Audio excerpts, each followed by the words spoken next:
humanitarian aid was nowhere near enough actually, and there were some things that affected the delivery of humanitarian aid, of course, which is not being able to access the aid because of the war and the strikes and so on. And so this is why aid was distributed unevenly. And then also something else that of course affected this is the aid workers couldn't actually reach the areas where they needed to go, and the food as well. The aid wasn't just distributed unconditionally. And then the third reason here is a funding shortfall from lots of countries. There weren't enough funding that can actually save the people that were facing such a crisis. But of course, some institutions and organizations here that follow the UN, of course, had such an effective role in helping the Sudanese.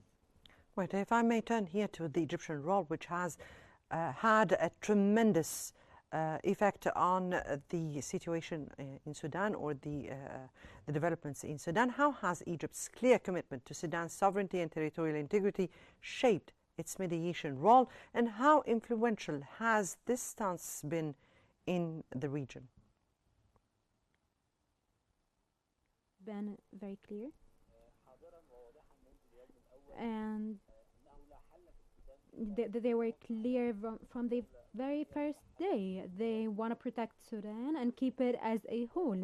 Egypt has refused any factions to have arms except for the government. They didn't want to divide the country. And of course here Egypt was a key player and a very important mediator here, because they didn't intervene in the country's willingness or intervened in their internal affairs. They actually just supported them and refused any division or anything that would harm the country's sovereignty. And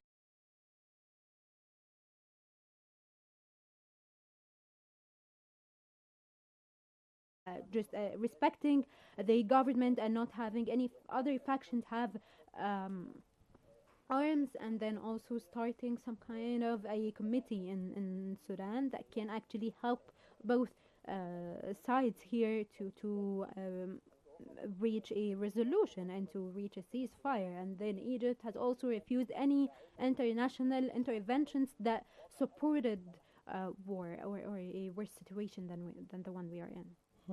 Mrs. Zohdy, if I may ask you here, Sudan's crisis, from your point of view, how it impacts broader regional stability, particularly in the Horn of Africa and North Africa?